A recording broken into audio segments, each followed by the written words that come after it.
ఈరోజు ఒక ప్రత్యేకత.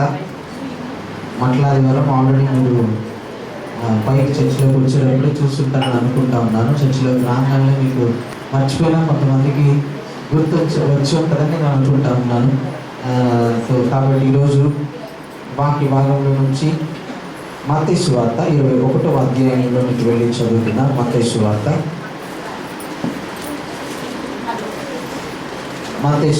21వ అధ్యాయము 1వ వచనము 2, 3 వచనం చదువుకున్నాం.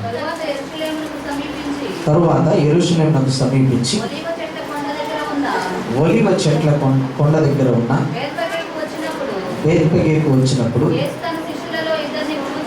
యేసు తన శిష్యులలో ఇద్దరిని చూచి, మీ ఎదుటనున్న గ్రామమునకు వెళ్ళుడి. వెళ్ళగానే కట్టబడి ఉన్న ఒక గాడిదయు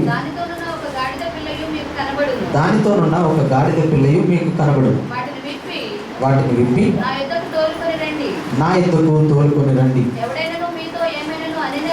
ఎవడైనను మీతో ఏమైనను అన్ని ఎడల అవి ప్రభువునకు కావలసి ఉన్నవని చెప్పవలెను. వెంటనే అతడు వాటిని తోలిపెట్టినని చెప్పి వారిని పంపెను అన్న మాటను బైబిల్ గ్రంథంలో మనం చదువుతూ ఉన్నాం. ఎప్పటి నుంచో వింటానే ఉన్నాం. కానీ ఈరోజు మరి ఒకసారి దేవుడు మనతో మాట్లాడని ఉన్నాడని ప్రత్యేక రీతిగా నేను నమ్ముతూ ఉన్నాను. యేసుక్రీస్తు పరిచయం చేస్తున్న దినాలలో మనం జ్ఞాపకం ఉంచుకుంటే కనుక ఆయన ఇక్కడ మనం చదువుతున్నప్పుడు 21వ వచనంలో, తరువాత యెరూషలేమునకు సమీపించి ఒలీవ చెట్ల దగ్గర ఉన్న బేత్పగేకు వచ్చినప్పుడు యేసు తన శిష్యుల్లో ఇద్దరిని చూచి అన్నమాట చూస్తూ ఉన్నాం. పలుసార్లు ఆయన యెరూషలేముకు వచ్చి వెళ్తూ ఉన్నారు. ఇప్పుడు యేసుక్రీస్తు ప్రభువారు చివరిసారిగా యెరూషలేములో అడుగు పెడుతున్న ఘట్టాన్ని బైబిల్ గ్రంథంలో మనము చదువుతూ ఉన్నాం. చాలా జాగ్రత్తగా వాక్య భాగాన్ని మనం అర్థం చేసుకోవాలి. యేసుక్రీస్తు ప్రభు చివరిసారిగా యెరూషలేము ప్రాంతంలో ఆయన అడుగు పెడుతున్న దృశ్యాన్ని మాట్లాడుతున్నట్లుగా బైబిల్ గ్రంథంలో మనము చూస్తూ ఉన్నాం. ఆయన యెరూషలేమునకు సమీపించి అన్నమాట చదివిన తర్వాత ఒలీవ చెట్ల కొండ దగ్గర ఉన్న బేత్పగేకు వచ్చినప్పుడు యేసు తన శిష్యులలో ఇద్దరిని చూచి అన్నమాట చూస్తూ ఉన్నాం. అక్కడ జరిగిన సంఘటన ఏంటో మనం చూస్తూ ఉన్నాం. యేసుక్రీస్తు ప్రభు ఆయన యెరూషలేములోకి చివరిసారిగా ప్రవేశిస్తూ ఉన్నప్పుడు ఇంతకు ముందు సార్లు ప్రవేశించిన సందర్భాలు వేరు, కానీ ఇప్పుడు ప్రవేశిస్తున్న సందర్భము వేరు అనేది మనం స్పష్టంగా అర్థం చేసుకోవాలి. ఇప్పుడు ఆయన చాలా దగ్గరకు వచ్చేసాడు. ఎక్కడికి వచ్చేసాడంటే యెరూషలేమునకు సమీపించి దగ్గరకు వచ్చేసేటప్పుడు ఆయన ఒక ప్రాంతంలో అక్కడ వచ్చి అక్కడ ఆగిన తర్వాత శిష్యులిద్దరిని పిలిచి వారిద్దరికి చెప్తున్న విషయాన్ని చూస్తున్నాం. బేత్పగేకు వచ్చినప్పుడు, బేత్పగే అనే ప్రాంతం నుంచి యెరూషలేమునకు దాదాపు 2 కిలోమీటర్లు మాత్రమే ప్రయాణం. చాలా జాగ్రత్తగా తెలుస్తున్నాం. బేత్పగే నుంచి యెరూషలేంకి ఎంత దూరం ప్రయాణము? 2 కిలోమీటర్లు మాత్రమే. ఇంకా మాట్లాడుకుంటే 2 కిలోమీటర్ల కంటే తక్కువే ఉంది అని మనం అర్థం చేసుకోవచ్చు. 1 మైలు దూరం మాత్రమే, 1.5 కిలోమీటర్లు ఇంకొంచెం పైన ఉంటుంది అంతే, అంతకు మించి ఎక్కువ లేదు. ఇప్పుడు ప్రభు ఏం చెప్తా ఉన్నాడంటే తన ఇద్దరు శిష్యుల్ని పిలిచి వాళ్ళిద్దరిని పిలిచి ఏమంటా ఉన్నారంటే, మీరు ఎదురుగా ఉన్న గ్రామంలోకి వెళ్ళండి. అంటే బేత్పగేకు ఎదురుగా ఉన్న ఒక గ్రామానికి ప్రభు వెళ్ళమన్నారు. వెళ్ళమని అక్కడ ఆయన చెప్పిన మాటలు మనం చదివితే కనుక, కట్టబడి ఉన్న ఒక గాడిదయు మీకు కనబడును. వెళ్ళగానే మీకు ఫస్ట్ మీరు ఊర్లో అడుగు పెట్టగానే మీకు కనబడేది ఏంటంటే, మీకు గాడిద, కట్టబడి ఉన్న ఒక గాడిద, దాని పిల్ల మీకు కనబడతాయి అని చెప్పినట్లుగా చూస్తూ ఉన్నాం. యేసు ప్రభువుకు అన్నీ ముందుగానే తెలుసు అనేది అర్థం చేసుకోవాలి. యేసుక్రీస్తు సర్వవ్యాప్తి అయిన దేవుడు అనేది అర్థం చేసుకోవాలి. ఆయన సార్వభౌమ అధికారం కలిగిన దేవుడు అనేది మనము అర్థం చేసుకోవాలి. ఇప్పుడు సార్వభౌమ అధికారం కలిగిన దేవుడు గాడిద ఉంటుంది, మీకు వెళ్ళగానే కనబడుతుంది అన్న విషయాన్ని ఆయన ముందుగానే ఎరిగి ఆ విషయాన్ని బోధిస్తున్నట్లుగా మనము అర్థం చేసుకోవాలి. మీకు ఎక్కడైనా కనబడితే తీసుకురండి కాదు. మీరు ఆ గ్రామంలోకి అడుగు పెట్టగానే మీకు ముందు కనపడేది ఏంటి అని అంటే కనుక 2 గాడిదలు కనపడతాయి.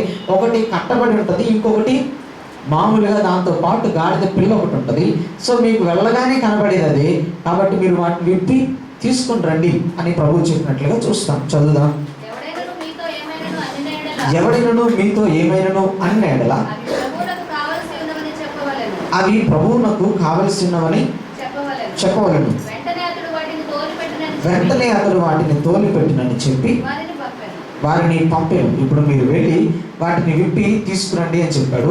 తీసుకొచ్చేటప్పుడు ఎవడైనా మిమ్మల్ని ఏంటి ఎవరికి అని అడిగితే గనక, ఎందుకు తీసుకెళ్తున్నారు అని అడిగితే గనక, ప్రభువుకు కావలసి ఉన్నామని చెప్పండి. వెంటనే అతడు వాటిని తోలిపెట్టునని చెప్పి వారిని పంపాను. అరే, గాడిదలు ఎవరియో తెలియదు, అక్కడ కట్టేసి ఉన్నాయి, తీసుకురమ్మంటా ఉన్నాడు ప్రభు.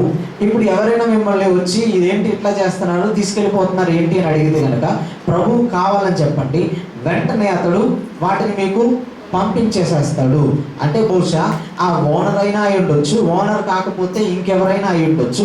వాళ్ళు గనక వచ్చి మధ్యలో అడిగితే గనక ఇవి ప్రభువు కావాలి అని చెప్తే వెంటనే వాళ్ళు ఒప్పేసుకొని పంపించేస్తారు. ఇది కూడా పంపించేస్తాడు అని దేవుడు ముందుగానే చెప్పేశాడు అనేది అర్థం చేసుకోవాలి. అంటే పూర్తిగా అక్కడ ఏం జరుగుతుందో అవన్నీ ఎవరి స్వాధీనంలో జరుగుతున్నాయి, ఎవరి అధికారంలో జరుగుతున్నాయి అని అంటే కనుక యేసుక్రీస్తు యొక్క అధికారంలోనే జరుగుతున్నట్లుగా మనము అర్థం చేసుకోవాలి. ఇప్పుడు ఆలోచిస్తే ఇప్పటి వరకు యేసుక్రీస్తు తను చేసిన పరిచయ దినాల్లో ఆయన ఎప్పుడైనా ఏదన్నా ఎక్కి ప్రయాణం చేసినట్టు కనబడిందా?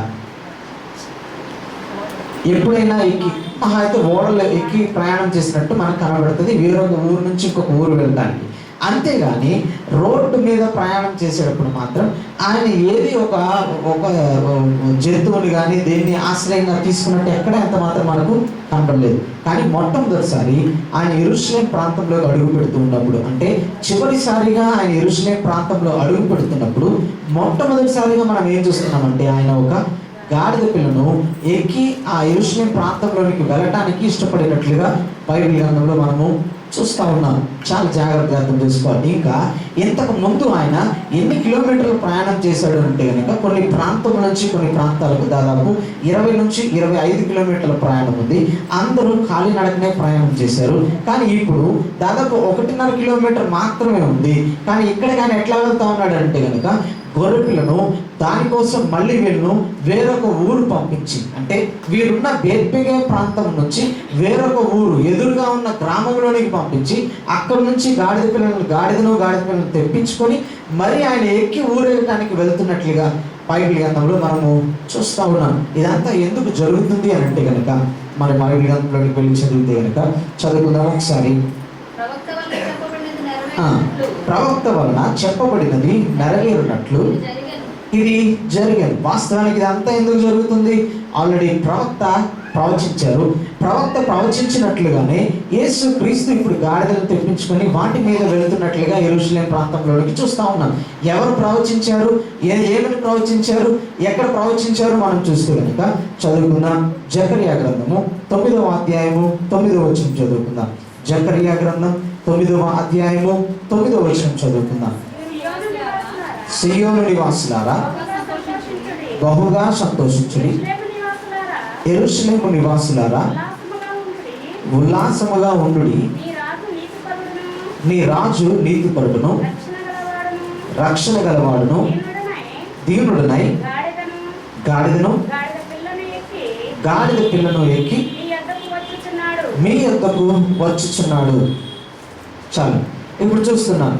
జకర్యా ప్రవచించాడు. ఇప్పుడు యూదులకు సియోను కుమార్తెలారా అని ప్రవచించినట్లుగా చూస్తూ ఉన్నాం. ఏమని చెప్తా ఉన్నాడు అంటే కనుక ఆయన సాత్వికుడై దీనుడై ఆయన మీ యొద్దకు వచ్చుచున్నాడు, గాడిద పిల్లను ఎక్కి ఆయన మీ మధ్యలోనికి వస్తా ఉన్నాడు అని ఎప్పుడైతే జకర్యా ప్రవచించాడో ఆ ప్రవచనం యొక్క నెరవేర్పుగా యేసుక్రీస్తు లాస్ట్ టైం ఇక చివరిసారిగా యెరూషలేములో అడుగు పెడతా ఉన్నారు. ఇది అయిపోయిన తర్వాత యేసుక్రీస్తును బలి అంటే ఆయనను సిలువకు అప్పగించినట్లుగా బైబిల్ గ్రంథంలో చూస్తాం. దానికి సాదృశ్యంగా ప్రవచనం యొక్క నెరవేర్పు జరగటానికి యేసుక్రీస్తు యెరూషలేం ప్రాంతంలోనికి వెళ్ళబోయే ముందు గాడిదలను పిలిపించుకొని ఎక్కి ఊరేగుతున్నట్లుగా బైబిల్ గ్రంథంలో చూస్తాం. ఆ క్రింద వచనాల్లో చూస్తే కనుక అదే జరిగినట్లుగా మనము చూస్తాం. ఇప్పుడు చాలా జాగ్రత్తగా మనం అర్థం చేసుకుంటే కనుక ఇక్కడ జరుగుతున్న సంఘటన అంతా ప్రవచన నెరవేర్పు కోసము జరుగుతున్నట్లుగా చూస్తా ఉన్నాం. ఇదంతా ఎవరికి ముందే తెలుసు? యేసుక్రీస్తుకు ముందే తెలుసు. అందుకనే ఆయన తన సార్వభౌమ అధికారాన్ని చూపిస్తూ వాటిని ముందుగానే పిలిపించుకున్నట్లుగా బైబిల్ గ్రంథంలో మనము చూస్తూ ఉన్నాము.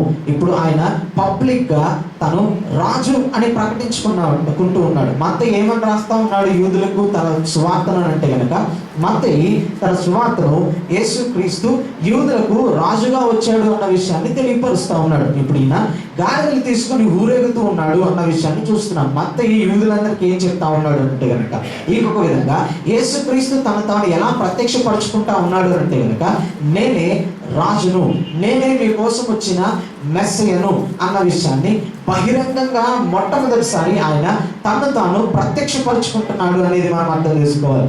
జనరల్గా మనము గాడిద మీద ఊరేగటం అంటే ఏమనుకుంటాం చెప్పండి? జనరల్గా ఇప్పుడు చాలా కొన్ని ప్రాంతాల్లో క్రీస్తు యొక్క సువార్తను ప్రకటిస్తున్న వారిని గాడిద మీద ఊరేగిస్తూ ఉన్నారు. ఇప్పటి కాలంలో ఉన్నది ఒక ఆచారం ఏంటి అని అంటే కనుక, గాడిద మీద ఊరేగిస్తే అదొక అవమానకరమైన సంఘటన. కానీ అప్పటి కాలంలో యేసుక్రీస్తును గాడిద మీద ఊరేగిస్తూ ఉన్నప్పుడు అది దేనికి సూచనగా ఉంది? అవమానిస్తున్నారా? అవమానించడం లేదుగా. యేసుక్రీస్తును ఘనంగా స్వాగతిస్తూ ఉన్నారు, వస్త్రాలు పరిచారు, ఇంకా చాలా చాలా పరుస్తూ ఆయన నడిపిస్తూ ఉన్నారు. మరంటప్పుడు అది అవమానకరమైన సంఘటన? లేదు, అది గొప్ప ఊరేగింపు. అది ఆయనను గొప్ప వ్యక్తిగా ట్రీట్ చేస్తూ ఉన్నారు అనేది మనము అర్థం చేసుకోవాలి. చదువుకున్నాము ఒకసారి 2వ రాజుల గ్రంథము 9వ అధ్యాయము 13వ వచనం. 2వ రాజుల గ్రంథం 9వ అధ్యాయం 13వ వచనం. అంతట వారు వస్త్రములను పట్టుకొని బాగా ఊదించి యెహూ రాజయ్యున్నాడని చాటించిరి అన్నమాట చూస్తున్నాం. ఎప్పుడు వస్త్రములు పరుస్తారు అని అంటే కనుక, ఎప్పుడైనా రాజును ప్రకటిస్తున్నప్పుడు, రాజును సన్మానిస్తున్నప్పుడు, రాజును గౌరవిస్తున్నప్పుడు, ఒక వ్యక్తిని రాజుగా అంగీకరిస్తున్నప్పుడు చేసే పని ఏంటి అని అంటే కనుక, వస్త్రములు పరచడం అప్పటి కాలంలో ఉన్న ఒక ఆనవాయితీగా జరుగుతుంది అనేది చూస్తూ ఉన్నాం. అయితే వస్త్రములు అయితే కనబడుతున్నాయి, బాగానే ఉంది. మనం చదివితే కనుక మత్తయి సువార్త 21వ అధ్యాయము 6వ వచనాన్ని చదువుకుందాం. శిష్యులు వెళ్ళి తమకు ఆజ్ఞాపించిన ప్రకారం చేసి ఆ గాడిదను దాని పిల్లను తోలుకొని వచ్చి వాటి మీద తమ బట్టలు వేయగా ఆయన బట్టల మీద కూర్చుంటేను అన్న మాట చూస్తూ ఉన్నాం. ఇంతకు పాతకాలంలో రాజుల గ్రంథంలో మనం చూసినప్పుడు ఎలా అయితే వస్త్రములు పరిచి రాజు యొక్క సత్కారాన్ని చేస్తూ ఉన్నారు, అలాగే ఇప్పుడు యేసుక్రీస్తు కూడా సేమ్ అలాగే జరుగుతుంది. గాడిద మీద వస్త్రాలు పరిచినట్లుగా బైబిల్ గ్రంథంలో చూస్తూ ఉన్నాం. ఇప్పుడు ఈ కార్యక్రమం అంతా దేనికి సాదృశ్యంగా కనపడుతుందంటే, యేసుక్రీస్తు రాజు అని చెప్పడానికి ప్రతి కార్యము సూచనగా కనబడుతూ ఉంది. మరి గాడిద ఎట్లా అనంటే కనుక, మన న్యాయాధిపతుల గ్రంథము 5వ అధ్యాయము 10వ వచనంలోనికి వెళ్దాం. న్యాయాధిపతుల గ్రంథం 5వ అధ్యాయము 10వ వచనం చదువుకుందాం.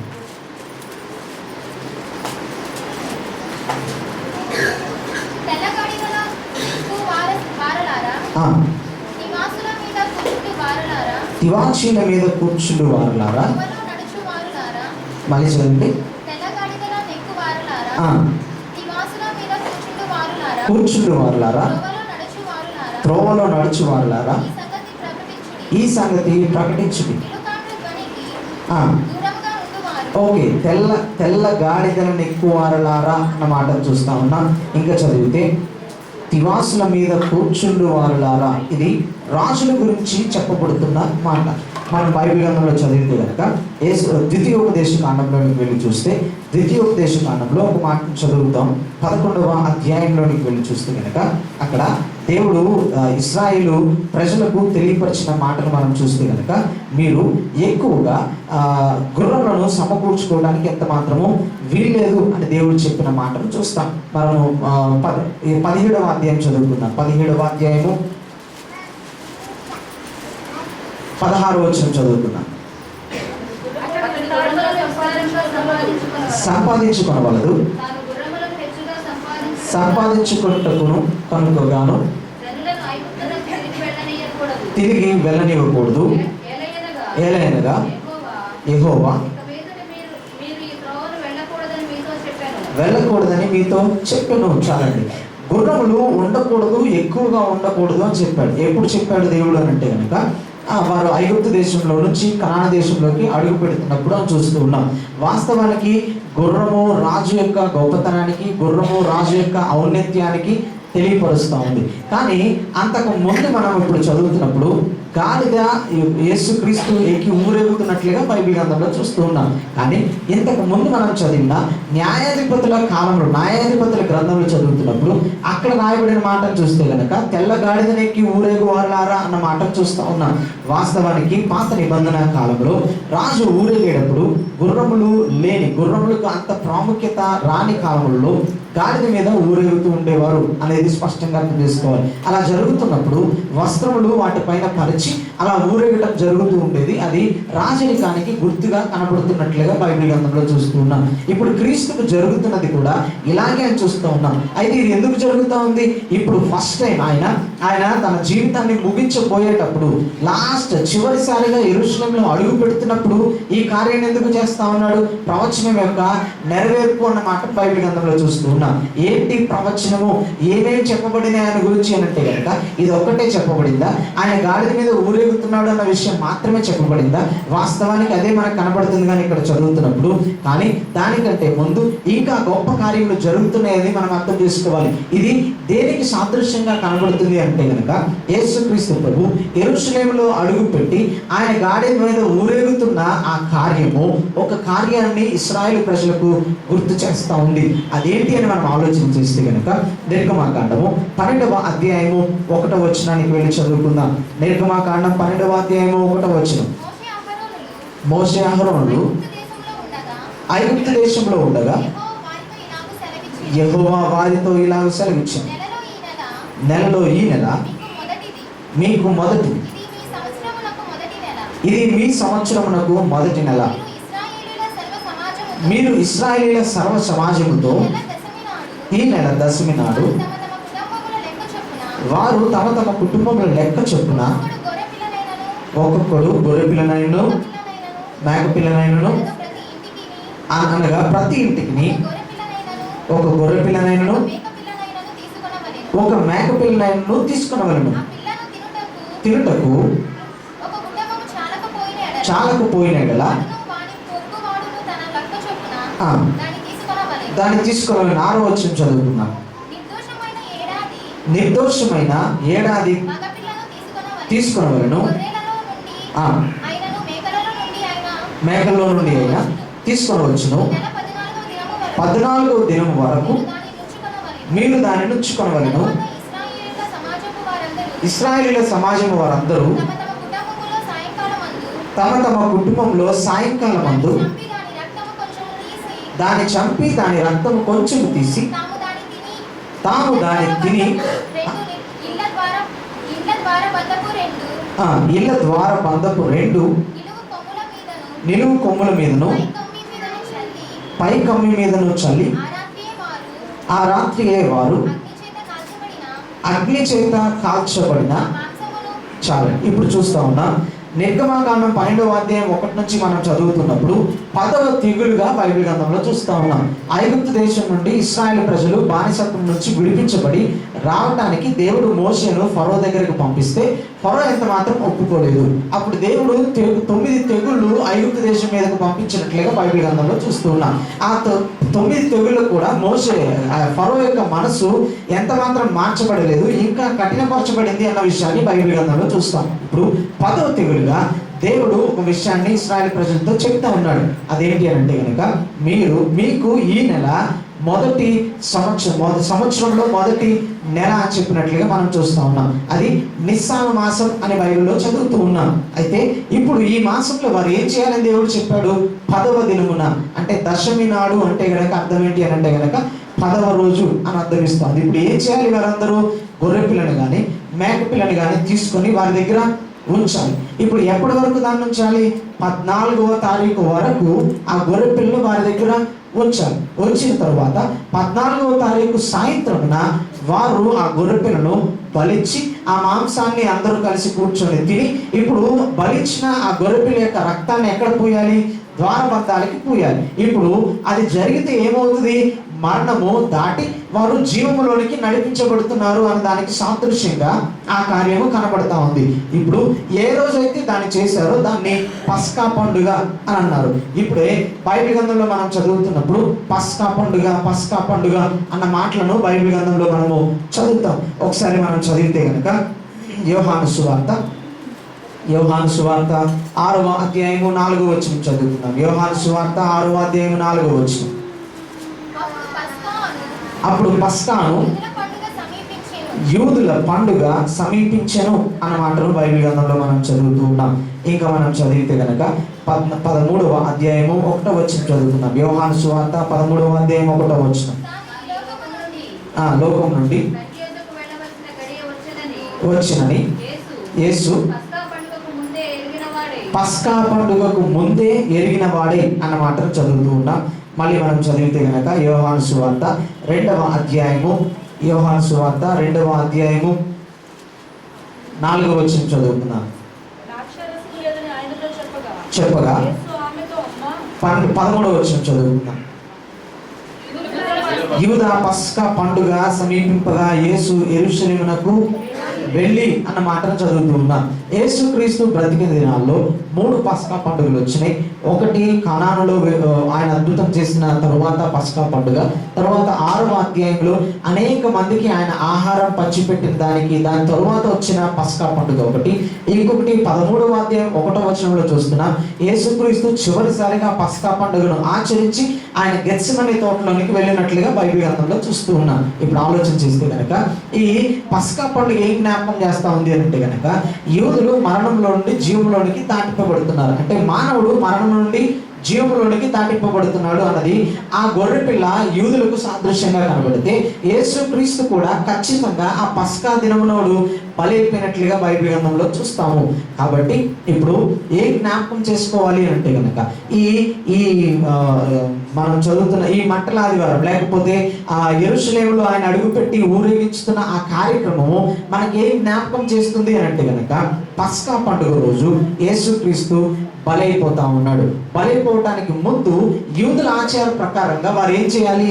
దశమి నాడు అంటే 10వ రోజున గొర్రెపిల్లను తీసుకొని వారితో పాటు ఉంచాలి. ఇప్పుడు యేసుక్రీస్తు యెరూషలేములోకి ఏ రోజు ప్రవేశించారు అంటే కనుక ఆయన వారి లెక్కల ప్రకారము ఆయన దశమి నాడు, మొదటి సంవత్సరము దశమి నాడు అంటే 10వ తారీఖున ఆయన యెరూషలేములో ఊరేగించడం ప్రారంభించినట్లుగా బైబిల్ గ్రంథంలో చూస్తూ ఉన్నాం.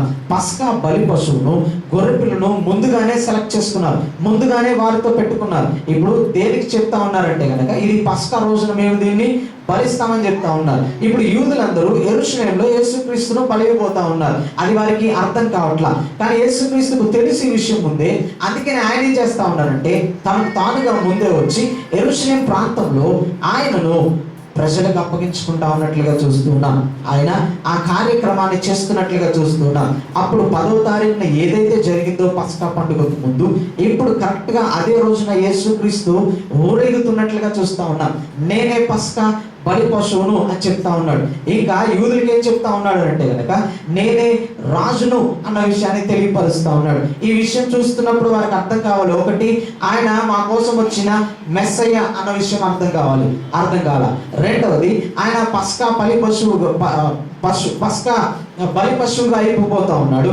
అందరినీ మరణం నుండి జీవంలోనికి నడిపించబోతున్నాడు అన్న విషయము స్పష్టంగా ఆ కార్యక్రమం తెలియపరుస్తూ ఉంది. దానికి యేసుక్రీస్తు తను తాను అప్పగించుకుంటున్నట్లుగా బైబిల్ గ్రంథంలో చూస్తున్నాం. అది ప్రవచనం యొక్క నెరవేర్పు అన్న మాటను కూడా స్పష్టంగా బైబిల్ గ్రంథంలో మనము చూస్తూ ఉన్నాం. ఇంకొన్ని వచనాలను మనం చదువుకుంటే కనుక ప్రకటన గ్రంథము 13వ అధ్యాయము 8వ వచనం చదువుకుందాం. ప్రకటన గ్రంథము 13వ అధ్యాయం 8వ వచనం. భూనివాసులందరూ అనగా జగదుత్పత్తి మొదలుకొని వధింపబడిన గొర్రెపిల్ల యొక్క జీవ గ్రంథమందు ఎవరి పేరు రాయబడలేదో వారు నమస్కారం చేయదు. చాలా జాగ్రత్తగా ఈ మాట చదువుదాం, నేను చదువుతాను, వినండి. భూనివాసులందరూ అనగా జగదుత్పత్తి మొదలుకొని వధింపబడి ఉన్న గొర్రెపిల్ల యొక్క అని చూస్తున్నాం. ఈ గొర్రెపిల్ల ఎప్పుడు వధింపబడిందంట? జగదుత్పత్తికి ముందుగానే వధింపబడింది. అంటే యేసుక్రీస్తు యొక్క బలియాగాన్ని ఎప్పుడు జరిగిపోయింది అని బైబిల్ చెప్తుంది అని అంటే కనుక, ఆయన ఈ భూమికి పునాది వేయక ముందే గొర్రెపిల్ల బలి యొక్క బలి జరిగిపోయింది అని చూస్తున్నాం. ఆయన సృష్టిని చేయకముందే, ఆయన మానవుల్ని చేయకముందే, ఇవన్నీ చేయకముందే, దేవదూతలు ఈ లోకంలో ఉన్న సమస్త సృష్టిని ఆయన చేయక ముందే క్రీస్తు యొక్క బలియాగము జరిగిపోయింది. అంటే అప్పుడే నిర్ణయించబడింది అన్న విషయాన్ని స్పష్టంగా చూస్తా ఉన్నాం. చాలా జాగ్రత్తగా అర్థం చేసుకుందాం.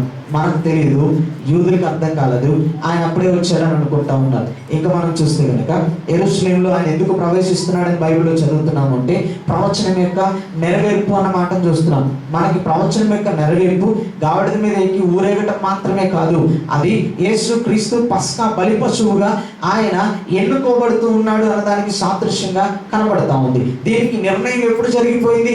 జగత్తుకు పునాది వేయబడక ముందే ఎప్పుడో జరిగిపోయింది అన్న విషయాన్ని బైబిల్ గ్రంథంలో స్పష్టంగా చూస్తా ఉన్నాం.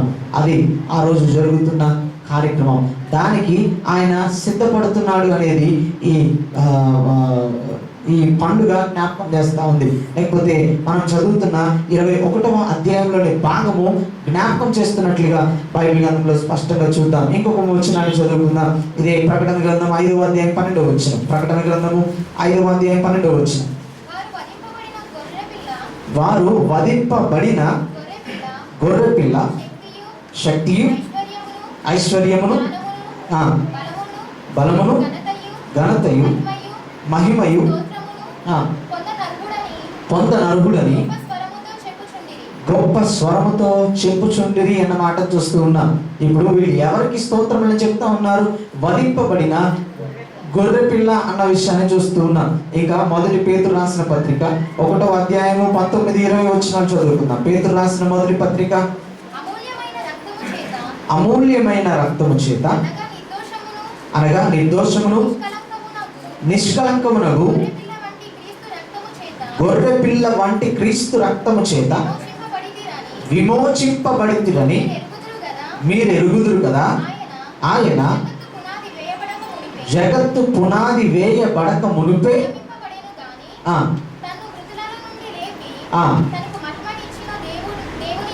దేవుని ఎడల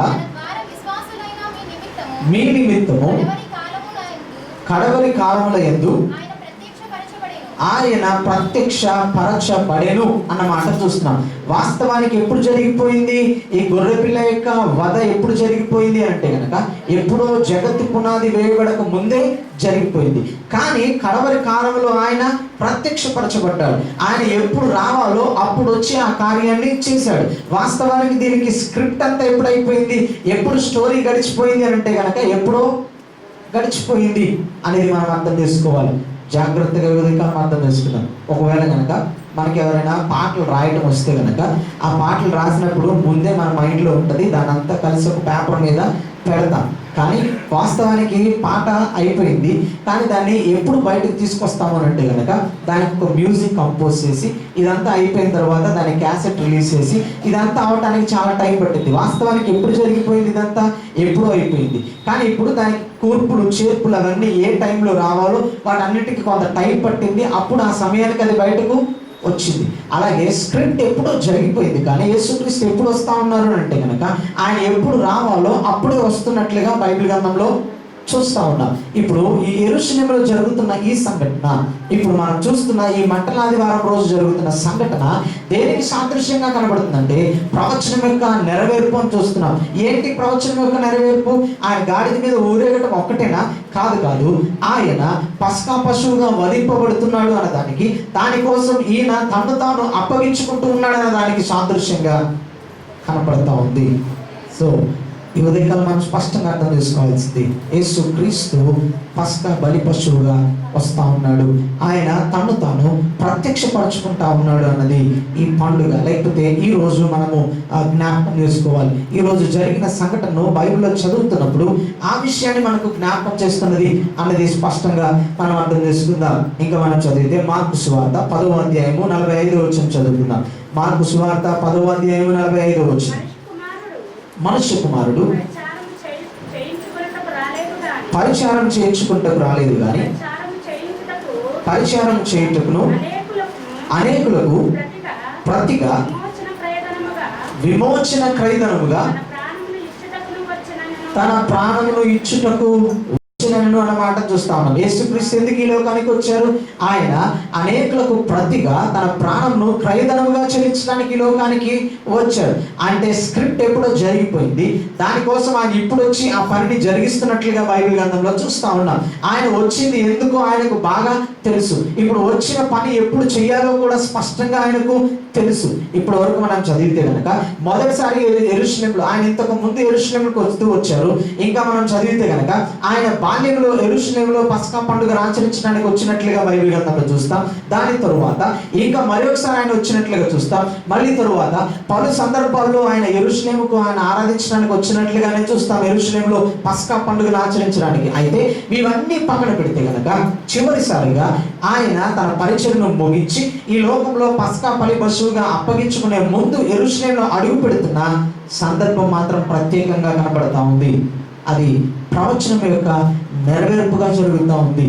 అంటే ఆయన తన్ను తాను పస్కా బలి పశువుగా అప్పగించుకుంటా ఉన్నాడు అనేది స్పష్టంగా బైబిల్ గ్రంథంలో మనం చూస్తూ ఉన్నాం. పలు సందర్భాల్లో యేసుక్రీస్తు ప్రభు నేను మరణించబోతూ ఉన్నానన్న విషయాన్ని ఆయన ముందుగానే బోధించినట్లుగా చూస్తాం. చదువుదాం మార్కు సువార్త 8వ అధ్యాయము 31 నుంచి 33 వచనం వరకు చదువుకుందాం. మార్కు సువార్త అనేక హింసలు పొంది పెద్దల చేతను ప్రధాన యాజకుల చేతను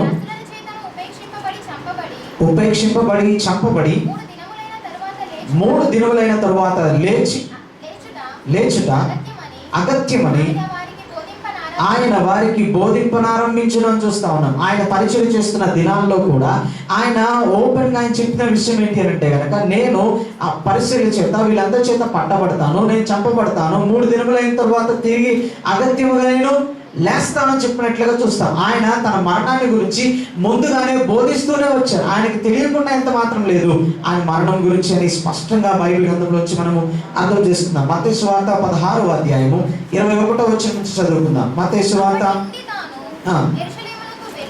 యెరూషలేమునకు వెళ్ళి పెద్దల చేతను ప్రధాన యాజకుల చేతను శాస్త్రుల చేతను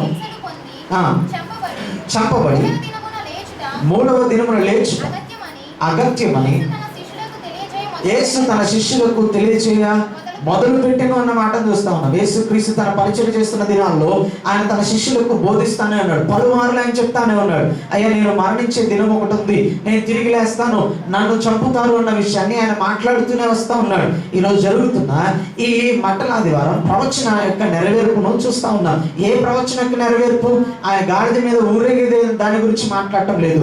ఆయన పస్కా బలి పశువుగా అప్పగింపబడబోతున్నాడు అన్న దానికి సాదృశ్యంగా ప్రవచనం యొక్క నెరవేర్పుగా చూస్తా ఉన్నాం. దానిని ఆయన పలుమార్లు మాట్లాడుతూ వచ్చారు. అయ్యా నన్ను అందరూ పట్టుకొని చంపుతారు, నన్ను హింసిస్తారు, నేను చనిపోయి తిరిగి 3వ దినాన లేస్తానని చెప్పినట్లుగా బైబిల్ గ్రంథంలో చూస్తున్నాం.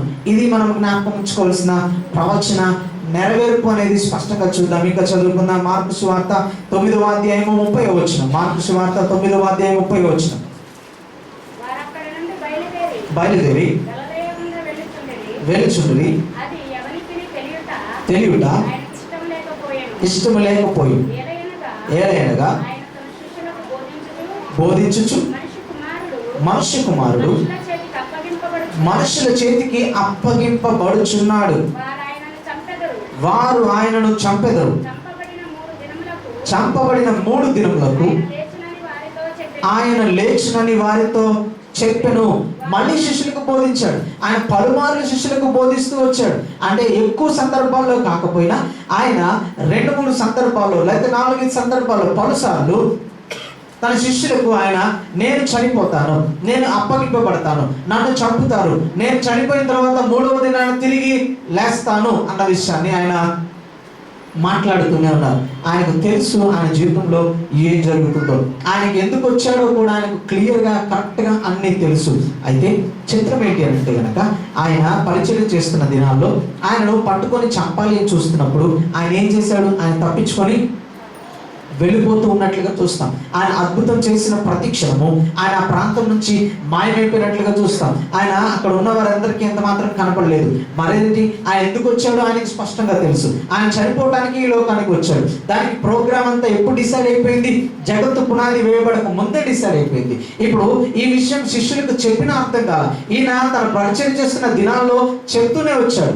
ఇప్పుడు ఆయన మరి పరిచయం చేస్తున్న దినాల్లో ఎందుకు వెళ్ళిపోవాల్సి వచ్చింది, ఎందుకు దూరం అయిపోవాల్సి వచ్చింది అని మనం ఆలోచన చేస్తే గనక కొన్ని వచనాలు చదివితే మనకు స్పష్టంగా అర్థమవుతుంది. యోహాను సువార్త 6వ అధ్యాయము 15వ వచనం చదువుకుందాం. యోహాను సువార్త 6వ అధ్యాయము 15వ వచనం.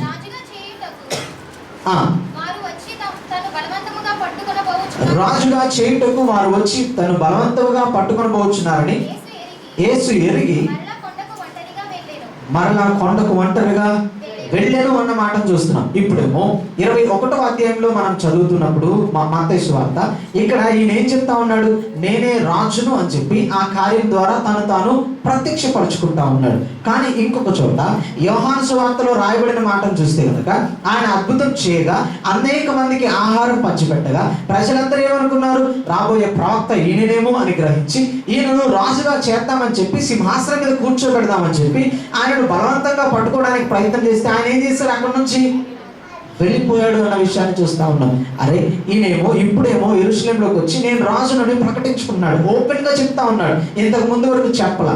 కానీ చెప్పనప్పుడు ప్రజలందరూ ఈయన రాజు అని గ్రహించి తెలుసుకుని ఈయన సిలువ వేయడానికి వస్తే ఈయనేమో అప్పుడు తప్పించుకొని వెళ్ళిపోతా ఉన్నాడు. చాలా చిత్రంగా కనబడతా ఉంది, చాలా వ్యతిరేకంగా కనబడుతున్నాయి పరిస్థితులు.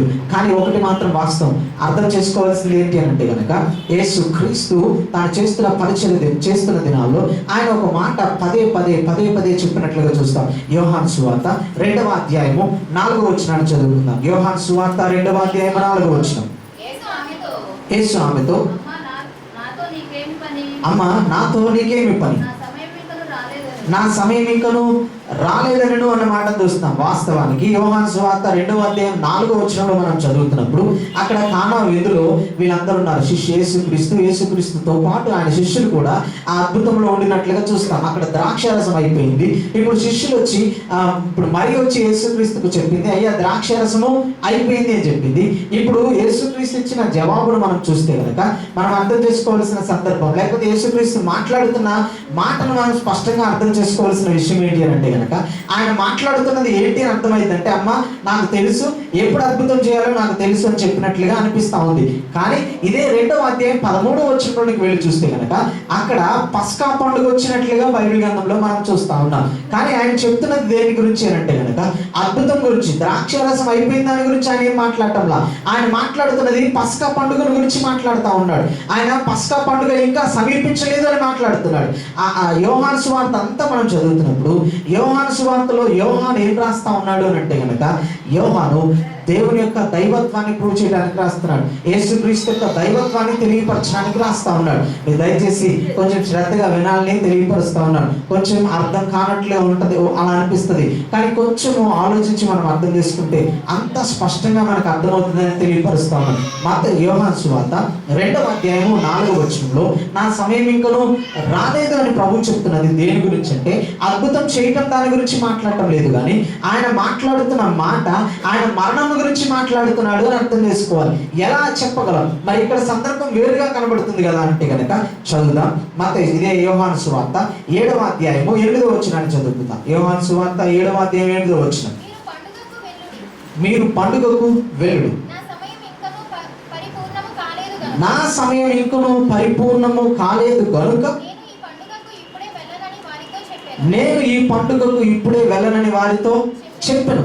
పండుగకు వెళ్ళడానికి టైం ఇంకా రాలేదా? అరే బయలుదేరి శిష్యు వాళ్ళ కుటుంబం అంతా వెళ్తున్నారు కదా. ఇప్పుడు యేసు ప్రభు ఏమంటా ఉన్నాడు? నా సమయం ఇంకను సంపూర్ణము కాలేదు అని మాట్లాడుతున్నట్లుగా బైబిల్ గ్రంథంలో మనం చూస్తూ ఉన్నాం. కాబట్టి అర్థం చేసుకోవాల్సిన విషయం ఏంటి అంటే కనుక యేసుక్రీస్తు నా సమయం ఇంకనూ రాలేదు అని పలుసార్లు ఈ యోహాను సువార్తలో చెప్పినట్లుగా చూస్తాం. ఆయన చెప్తున్న ప్రతిసారి ఒకే విషయాన్ని మనం అర్థం చేసుకోవాలి. ఆ విషయం ఏంటి అని అంటే కనుక ఆయన తన మరణాన్ని గురించే మాట్లాడుతూ ఉన్నాడు, కానీ ఆయన వేరొక దాని గురించి ఎంత మాత్రము మాట్లాడటం లేదు అనేది స్పష్టంగా అర్థం చేసుకుందాం. కాబట్టి జాగ్రత్తగా దేవుని వాక్యాన్ని విందాం. యేసుక్రీస్తుకు ఆయన పస్కా బలి పశువుగా వస్తాడన్న విషయం ముందుగానే తెలుసు. ఇప్పుడు జరుగుతున్న కార్యక్రమం ఆయన యెరూషలేములో అడుగు పెడుతున్న ఈ రోజు ఏం జ్ఞాపకం చేస్తుంది అంటే గనక ప్రవచనం యొక్క నెరవేర్పును జ్ఞాపకం చేస్తూ ఉంది. ఆ ప్రవచనం యొక్క నెరవేర్పు ఏంటి అని అంటే గనక ఆయన పస్కా బలి పశువుగా తన్ను తాను సిద్ధపరుచుకొని యెరూషలేములోనికి వెళ్తా ఉన్నాడు.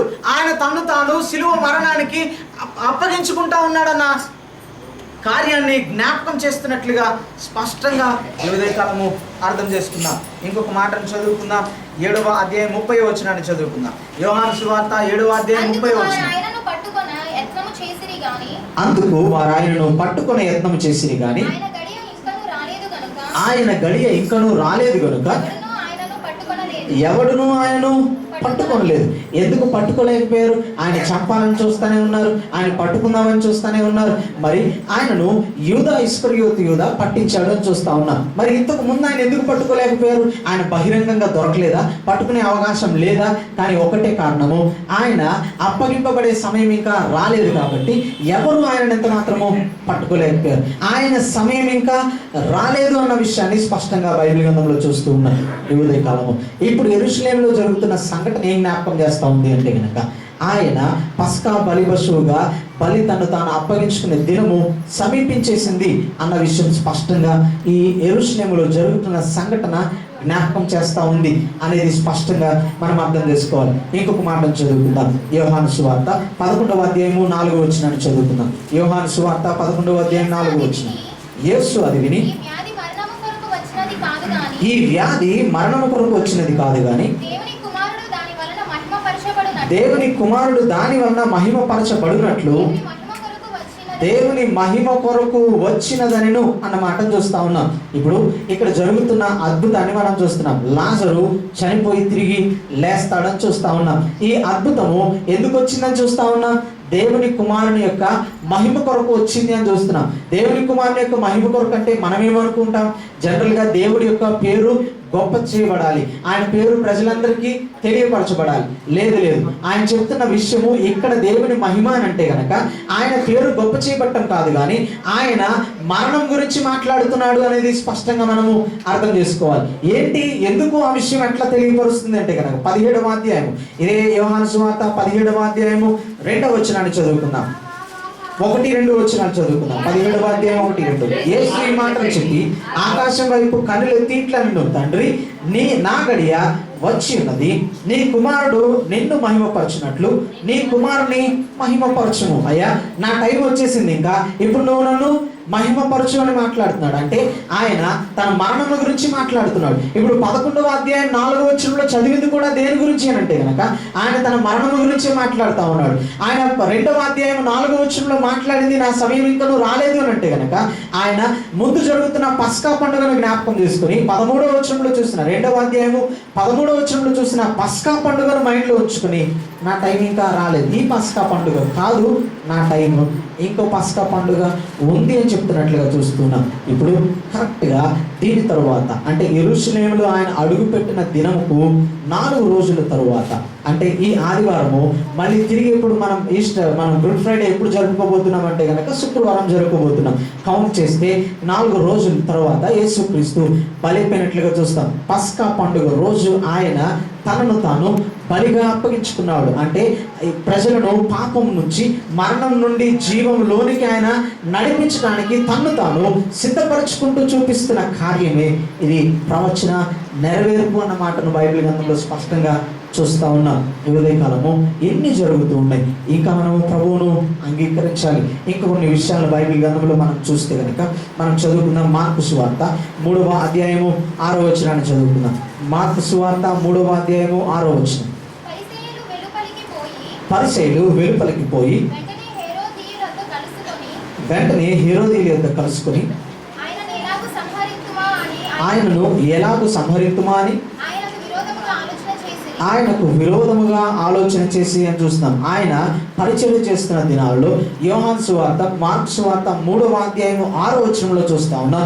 అప్పుడే యేసుక్రీస్తును చంపాలని ప్రయత్నం చేశారు. అంటే ఆయన పరిచర్య ప్రారంభించిన దాదాపు సంవత్సరం టైంకి యేసుక్రీస్తును చంపాలి అని చూస్తా ఉన్నారు. అందుకే ఆయన తన శిష్యుల్ని ఏర్పరచుకున్నాడు. ఇక నా టైం అయిపోతుంది, నన్ను చంపాలని చూస్తా ఉన్నారు, ఇక లోకంలో నా తరువాత పరిచర్య చేయవలసింది మీరు అని చెప్పి ఆయన వారందరినీ ఎన్నుకున్నట్లుగా చూస్తూ ఉన్నాం. ఇప్పుడు ఇది అంతా చంపడానికి ప్రయత్నం చేశారు, కానీ ఎవరు కూడా ఆయన చంపడానికి ఎంత మాత్రము చేయలేకపోయారు. కారణం ఏంటి అంటే ఆయన దొరకలేదా, ఆయన పబ్లిక్గా కనపడలేదా, ఆయన తప్పించుకుంటూ వెళ్ళిపోయాడా? పలు సందర్భాల్లో ఆయన వారితో వాదించినట్లుగానే బైబిల్ గ్రంథంలో చూస్తాం. పలు సందర్భాల్లో ఆయన చంపాలని యత్నం చేసినట్లుగానే బైబిల్ గ్రంథంలో చూస్తున్నాం. మరి ఎందుకు చంపలేకపోయారు అంటే కనుక ఆల్రెడీ మనం ఇప్పుడు చూసి ఆయన సమయం ఇంకను రాలేదు అని చూస్తున్నాం. ఆయన నా సమయం ఇంకా రాలేదు అన్న విషయాన్ని మాట్లాడినట్లుగా చూస్తాం. నా గడియ సమీపించింది అని తరువాత సందర్భంలో ఆయన మాట్లాడినట్లుగా చూస్తాం. చూద్దాం. యోహాను సువార్త 10వ అధ్యాయము 18వ వచనం చదువుతున్నాం. యోహాను సువార్త 10వ అధ్యాయం 18వ వచనం.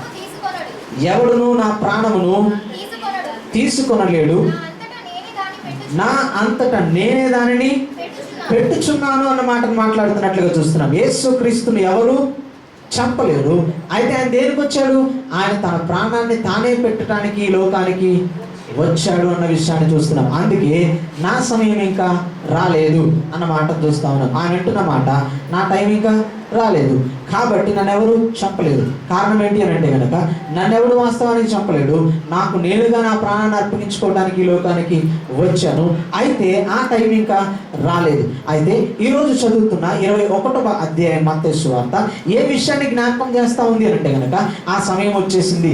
అందుకనే ఆయన తను తాను రాజుగా ప్రత్యక్షపరచుకుంటా ఉన్నాడు. ఆయన అందుకే తను తాను పస్కా బలి పశువుగా ఆయనను యూదులందరికీ ప్రత్యక్షపరచుకుంటున్నట్లుగా చూస్తా ఉన్నాం. అదే ప్రవచనం యొక్క నెరవేర్పు అనేది స్పష్టంగా ఈ ఉదయకాలం మనము అర్థం చేసుకోవాలి. ఇంకొన్ని మాటలు మనం చదివితే లూకాసు వార్త 22వ అధ్యాయము 22వ వచనం చదువుతున్నాం. లూకాసు వార్త 22వ అధ్యాయం 22వ వచనం. నిర్ణయింపబడిన ప్రకారము మనుష్య కుమారుడు పోవుచున్నాడు గాని ఆయన ఎవరి చేత అప్పగింపబడుచున్నాడో ఆ మనుషునికి శ్రమ అని చెప్పాను అని చూస్తా ఉన్నాం. ఇప్పుడు ఆయన ఎందుకు వెళ్తున్నాడు? నిర్ణయించబడిన దాన్ని బట్టి మాత్రమే ఆయన వెళ్తున్నాడు, కానీ ఎవరు ఆయన ఎంత మాత్రము అప్పగించడంలా. మనమేమనుకుంటున్నాము అంటే కనుక యేసుక్రీస్తును అపవాది ఆయనను సిలువకి ఎక్కించేసింది, లేకపోతే ఇంకేదో అనుకుంటా ఉన్నాం. మనం ఇంకేమనుకుంటున్నామంటే పరిసయ్యులు యూదులు ఆయనను చంపేశారనుకుంటున్నాం.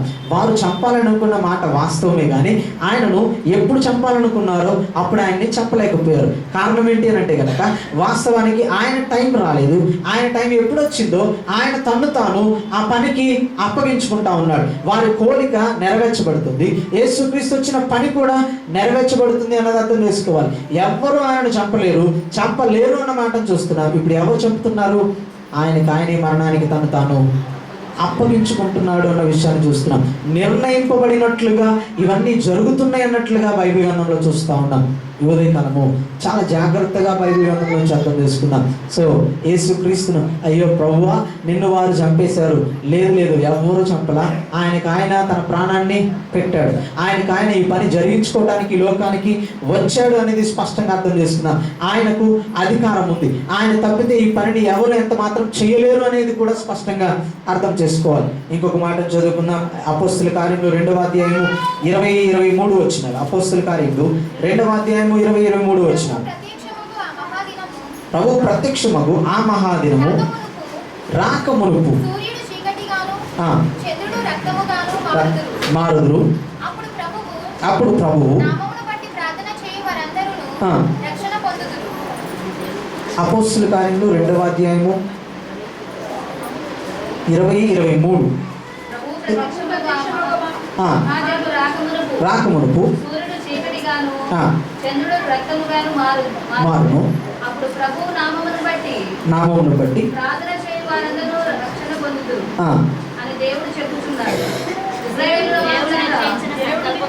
సంకల్పమును ఆయన భవిష్యత్ జ్ఞానమును అనుసరించి అప్పగింపబడిన ఈయనను మీరు దుష్టుల చేత సిలువ వేయించి చంపితిరి. ఒకసారి 23వ వచనాన్ని మనం చదివితే గనక, దేవుడు నిశ్చయించిన సంకల్పమును ఆయన భవిష్యత్ జ్ఞానమును అనుసరించి అని చూస్తున్నాం. దేవుడు నిశ్చయించిన సంకల్పం ఏంటి? ఆయన మరణించారు. ఇప్పుడు దాని ప్రకారంగా ఏం జరిగింది? దుష్టులు ఆయనను సిలువ వేశారు. లేకపోతే ఆయనను సిలువ వేయగలరా? వేయలేరు. ఇదంతా ఎవరి ప్రోగ్రాంలో ఉంది? దేవుని ప్రోగ్రాంలో ఆల్రెడీ ఉంది. కాబట్టి ఇప్పుడు ఆయనను సిలువ వేయగలిగారు. లేకపోతే ఎవరు ఆయనను పట్టుకొని కూడా పట్టుకోలేరు. ఆయన ఎవరు తాకను కూడా ఎంత మాత్రం తాకలేరు. అయితే ఎందుకు దేవుడు తను తాను అప్పగించుకున్నాడు? మనము స్పష్టంగా ఈ ఉదయకాలం అర్థం చేసుకోవాలి. పస్కా పండుగ ఎలా అయితే ఇశ్రాయేలు ప్రజలను మరణం నుండి జీవంలోనికి దాటించిందో, ఇప్పుడు యేసు క్రీస్తు యొక్క మరణము మానవుణ్ణి పాపము నుండి జీవములోనికి దాటిస్తూ ఉంది. మరణం నుండి జీవములోనికి దాటిస్తూ ఉంది. ఈ లోకము నుంచి పరలోక రాజ్యంలోనికి చేర్పించే గొప్ప కార్యాన్ని జరిగిస్తుంది. ఇదే ప్రవచనం యొక్క నెరవేర్పు అనేది స్పష్టంగా బైబిల్ గ్రంథంలో వచ్చి ఉదయకాలం చూస్తున్నాం. ఈ దినము అనగా మంటల ఆదివారం, లేకపోతే ఆ రోజు జరిగిన యెరూషలేములో జరుగుతున్న ప్రవేశము దేన్ని జ్ఞాపకం చేస్తూ ఉన్నాయంటే కనుక, యేసు క్రీస్తు బలైపోతున్న పస్కా పశువుగా ఆయన తను తాను సిద్ధపరచుకుంటున్న రోజును జ్ఞాపకం చేస్తూ ఉన్నాయి. ఆయన తను తాను ఊరేగించుకుంటున్న ఆ దినాన్ని జ్ఞాపకం చేస్తూ ఉన్నాయి. ఈ ఉదయకాలము అది మనము అర్థం చేసుకోవాలని ప్రభు పేరిట నేను మీకు తెలియజేస్తా ఉన్నాను. యోహాను సువార్త 17వ అధ్యాయం 1వ వచనం చదువుతున్నాను. యోహాను సువార్త 17వ అధ్యాయం 1వ వచనం. యేసు ఈ మాటలు చెప్పి ఆకాశం వైపు కనులెత్తి ఇట్లా నేను, తండ్రి నా గడియ వచ్చి ఉన్నది, నీ కుమారుడు నిన్ను మహిమపరచినట్లు మహిమపరచు. నా టైం వచ్చేసింది. ఆల్రెడీ మనం చదువుతూ ఉన్నాం. ఆయన టైం ఎప్పుడు వచ్చింది అని చూస్తూ ఉన్నామంటే కనుక, పస్కా పండుగకు ముందే ఎరిగిన వాడే అన్న మాట చూస్తాం. 13వ అధ్యాయం యోహాను సువార్త 1వ వచనాన్ని చదువుకుందాం. లోకము నుండి గడియ వచ్చినని యేసు పస్కా పండుగకు ముందే ఎరిగిన వాడై, చాలండి, పస్కా పండుగ కంటే ముందే ఆయన ఎరిగాడు అని చూస్తా ఉన్నాం. అందుకనే ఆయన యెరూషలేములో తను తాను పస్కా పశువుగా ప్రత్యక్షపరచుకుంటున్నట్లుగా చూస్తూ ఉన్నాం. తను తాను దానికోసం సిద్ధపరచుకుంటున్నట్లుగా చూస్తున్నాం. ప్రజలందరూ దాన్ని గమనించలేకపోతా ఉన్నారు. ఆ రోజు ఏం జరిగిందో యూదుల కాలంలో ఇప్పుడు కూడా అదే జరుగుతున్నట్లుగా చూస్తా ఉన్నాం. పాత నిబంధన నిర్గమకాండం కాలంలో ఏం జరిగిందో ఇప్పుడు కూడా ఖచ్చితంగా అదే జరుగుతుంది అన్న విషయాన్ని చూస్తున్నాం. కాబట్టి ఉదయకాలము ఒక విషయాన్ని అర్థం చేసుకున్నాం. యేసు క్రీస్తు పస్కా బలి పశువుగా తను తాను అప్పగించుకోవటానికి సిద్ధపడుతున్న దినమును మంటలాదివారముగా వారు జరుపుకున్నారు. ఆయన నేనే రాజును అని తాను ప్రత్యక్షపరుచుకుంటున్న దినముగా బైబిల్ గ్రంథంలో మనం చూస్తూ ఉన్నాం. ఇప్పుడు మరి ఒకసారి మత్తయి సువార్తలోనికి వెళ్దాం. మత్తయి సువార్త 21వ అధ్యాయంలోనికి వెళ్దాం. మత్తయి సువార్త 21వ అధ్యాయము 4వ వచనాన్ని చదువుకుందాం. నెరవేరినట్లు ఇది జరిగిన చూస్తారు. 2వ వచనాన్ని చదువుకుందాం. మీ ఎదుటనున్న గ్రామమునకు వెళ్ళి, వెళ్ళగానే కట్టబడి ఉన్న ఒక గాడిదయు దానితో ఉన్న ఒక గాడిద పిల్లయు మీకు కనబడును. వాటిని విప్పి నా యొద్దకు తోలుకొని రండి అన్న మాట చూస్తున్నాం. ఈ 2 గాడిదలు 2 విషయాలకు సాదృశ్యంగా కనబడతా ఉన్నాయి. ఒకటి, కట్టబడిన గాడిద యూదుల యొక్క ఆచారమును జ్ఞాపకం చేస్తూ ఉంది. యూదులు ఆచారములతో కట్టబడి ఉన్నారు. ఇప్పుడు దేవుడు ఏం చెప్తున్నాడంటే, యూదులారా, మీ ఆచారం నుంచి విడిపించడానికి నేను వచ్చాను, విడిపింపబడటానికి సిద్ధంగా ఉండండి, రండి అన్నమాట చెప్తా ఉన్నది. ఇంకొకటి, కట్టబడింది ఉంది. ఇది ఎవరికి సాదృశ్యము అంటే కనుక ఇది అన్యులకు సాదృశ్యంగా కనబడతా ఉంది. అన్యులు యూదా మత ఆచారంలో ఎంత మాత్రం బంధింపబడి లేరు అనేది మనం అర్థం చేసుకోవాలి. ఇప్పుడు ప్రభు ఏం చెప్తా ఉన్నాడు అంటే కనుక, నేను యూదులను అలాగే అన్యులను విడిపించడానికి వచ్చాను అన్న విషయాన్ని చెప్తా ఉన్నాడు. ఇప్పుడు ఆ విడిపించబడుతున్న కార్యము ఇదిగో సిద్ధపడుతుంది. పస్కా బలి పశువు ఊరేగింపబడతా ఉంది అన్న విషయాన్ని ఆయన ఆ రోజు 2 విషయాన్ని సాదృశ్యంగా చెప్తా ఉన్నాడు. ఒకటి, ఆయన తాను సిద్ధపరచుకుంటున్న పస్కా బలి పశువునని చెప్తా ఉన్నాడు. రెండవది, నేనుగా ఉండు, నీ రాజు నీతిపరుడును దీనుడునై గాడిదను గాడిదను గాడిద పిల్లను ఎక్కి రెండింటిని ఎక్కి ఆయన నీ ఎద్దుకు వచ్చుచున్నాడు అన్న విషయాన్ని చూస్తున్నాం. అక్కడ చెప్పినట్లుగా ఇక్కడ జరుగుతూ ఉంది. అక్కడ ఆయన చెప్పినప్పుడు ఆయనకి ఏం అర్థమైందో తెలియదు, కానీ ఇక్కడ జరుగుతున్న కార్యం మాత్రం ఒకటి చూపిస్తూ ఉంది. ఒకటి, యూదులకు మరియు అన్యులకు ఆయన పస్కా బలి పశువుగా, అంటే మరణం నుండి జీవంలోనికి నడిపించడానికి ఆయన ఈ లోకానికి వచ్చాడు అన్నదానికి సాదృశ్యంగా ఆ రోజు జరుగుతున్న కార్యక్రమము కనబడుతూ ఉంది. ఇప్పుడు అర్థం చేసుకోవాలి ప్రియులారా, మనము ఆయనను అంగీకరించామా? ఆయనను రక్షకుడిగా అంగీకరించామా?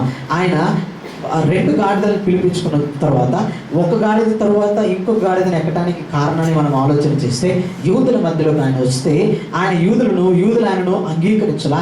ఇప్పుడు ఆయన దాని మీద నుంచి ఇంకొక దాని మీదకి షిఫ్ట్ అయ్యాడు అని అర్థం చేసుకోవాలి. అక్కడ జరుగుతున్న ప్రోగ్రామ్ ఏం చెప్తుంది అని అంటే కనుక, యూదులు అంగీకరించట్లేదు, అందుకు ఆయన అన్యులను కూడా ఎన్నుకున్నాడు అన్నది సాదృశ్యంగా కనబడతా ఉంది. ఇప్పుడు అర్థం చేసుకుంటే కనుక, యూదుల టైం దాటిపోయింది, అన్యుల టైం ఉంది. ఇప్పుడు యూదుల టైం ఒక రోజు రాబోతుంది.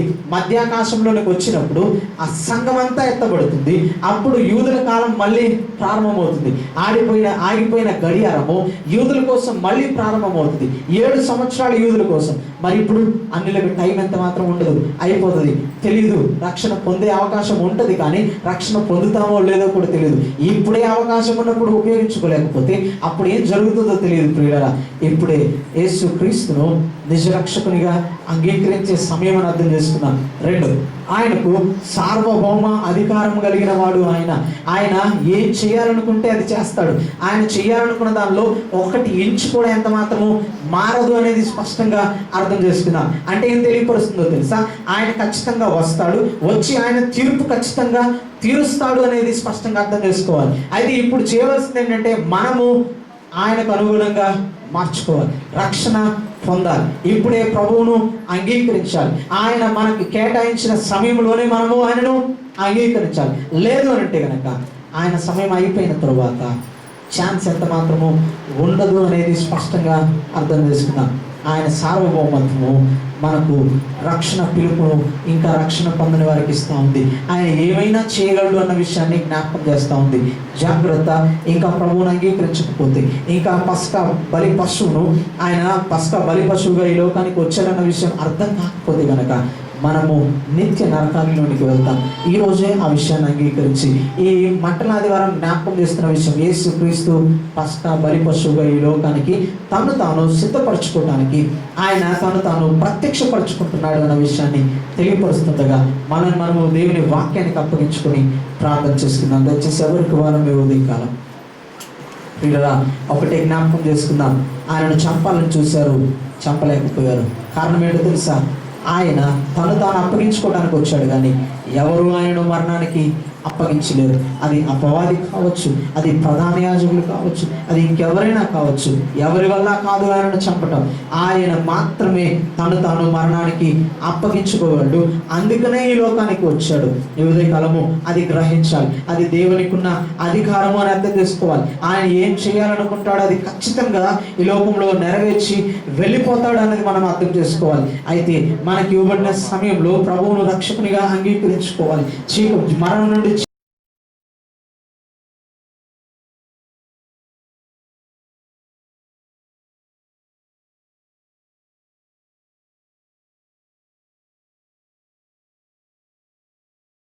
అప్పుడు మనము మరణంలోని జీవంలోనికి దాటబడతామని స్పష్టంగా ఉదయకాలం అర్థం చేసుకుందాం ప్రియులారా.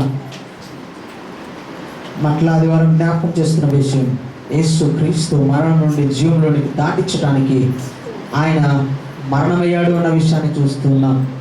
ఈ ఉదయకాలం అర్థమైందా ఆ సంఘటన మనకు? ఇంకా క్రీస్తు రక్షకునిగా అంగీకరించకపోతే కనుక మరణంలోనే ఉండిపోవాల్సి వస్తుంది, జీవంలోనికి దాటిపడలేము. కారణము ఆయన చేసిన కార్యం మాత్రమే మనం మరణం నుండి జీవంలోనికి మానవుడిని దాటించగలుగుతుంది. ఆ అధికారం కలిగిన వాడు ఆయన మాత్రమే, ఆ సార్వభౌమత్వం కలిగిన వాడు ఆయన మాత్రమే అనేది స్పష్టంగా అర్థం చేసుకున్నాం. ఈరోజే ప్రభువును అంగీకరిద్దాం. సేవ ద్వారా వాక్యానికి అప్పగించుకుంటూ ప్రార్థన చేస్తున్నా. పరిశుద్ధుడా నీకే వందనాలు, నీకే స్తుతులు స్తోత్రం తెలియజేస్తున్నా. ఈ ఉదయకాలంలో నీ వాక్య భాగం నుంచి మాతో మాట్లాడిన ప్రతి శ్రేష్టమైన మాటను బట్టి నీకే వందనాలు తెలియజేస్తున్నా ప్రభువా. ప్రభు వాక్య భాగం నుంచి విన్నాం, అనేకమైన విషయాలు నేర్చుకుంటూ వచ్చాం ప్రభువా. అయ్యా నీకు మాత్రమే నిన్ను నీవు అప్పగించిన దేవుడు, ఎవరు నిన్ను మరణానికి తీసుకుని వెళ్ళలేదు ప్రభువా. నీవు దాన్ని పెట్టడానికి వచ్చిన దేవుడు కనుక నీకే వందనాలు తెలియజేస్తున్నాం. అట్టి సార్వభౌమ అధికారాన్ని మేము అంగీకరించి ప్రభువా, నీకు ఏమన్నా నీవు ఏదైనా చేయడానికి అధికారం కలిగిన వాడని మేము ఎరిగి ప్రభువా, మా ప్రభువా మేము మరణం నుండి జీవంలోనికి దాటడానికి సహాయం చేయమని అడుగుతాం. ఇంకా ఎవరైతే ఆ కార్యంలో పాలు పంచుకోలేదో, రక్షణ పొందలేదో ప్రభువా, వారి జీవితంలో నీ కార్యం జరిగించమని అడుగుతున్నాం. ఎవరైతే అంగీకరించారో ప్రభువా, ఇప్పుడే వారి జీవితంలో దాన్ని స్థిరపరచమని మీ చేతిలోనికి అప్పగిస్తూ యేసు నామములో అడిగి వేడుకొంచున్నాము తండ్రి. ఆమేన్.